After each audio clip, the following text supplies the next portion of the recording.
Tu sais pas quoi faire avec tes œufs autres que des œufs durs ou une omelette? J'ai la solution. T'as des œufs. T'as cueilli du mimosa. Tu peux faire des œufs mimosa. Quoi? Comment? C'est pas la saison du mimosa? Ah oui, c'est vrai. Passons les blagues à 2 balles. Allez, c'est parti.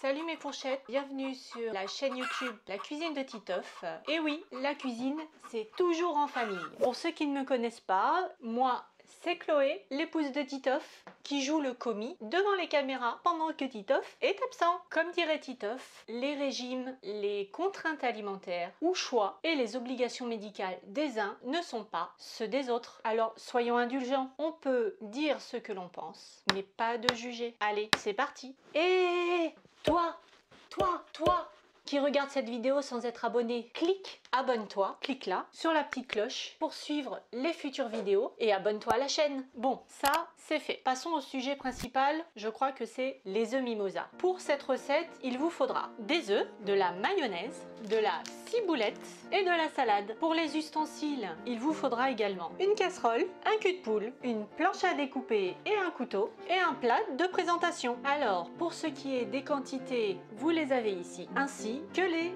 ustensiles nécessaires à cette recette. Alors, nous allons commencer par faire bouillir de l'eau dans une casserole. Pour ma part, j'y ai rajouté quelques gouttes de vinaigre blanc afin que le blanc d'œuf coagule si jamais quand vous y mettez les œufs, il casse. Vous n'avez pas de vinaigre blanc, vous formalisez pas très grave, ça ne posera pas de problème dans votre recette. Une fois l'eau frémissante, vous pouvez y mettre vos œufs, délicatement de préférence, et vous les laissez cuire 10 minutes. Pas une de plus. Vous avez bien entendu, pas une de plus. Afin de gagner du temps, pendant que les œufs cuisent, nous allons ciseler la ciboulette. Alors, pour ma part, j'ai choisi de la ciboulette déjà lavée, un gain de temps au quotidien. Voilà, nous avons notre quantité de ciboulette. Nous allons ciseler la moitié seulement de notre ciboulette et allons réserver l'autre moitié pour notre présentation. Et voici la partie ciselée, la partie que nous allons conserver. Wesh la tête, il n'y a bien qu'un commis qui est capable d'oublier le batteur pour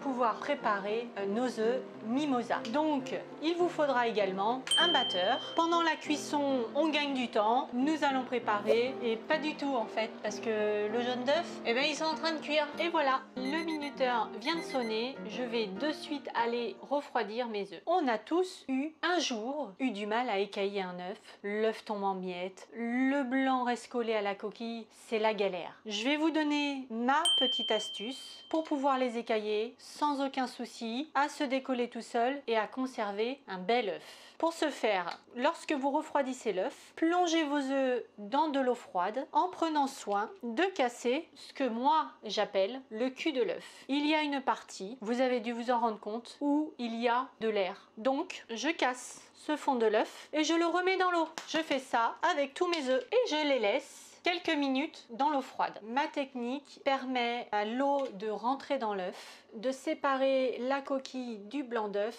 et du coup de les écailler en un tour de main.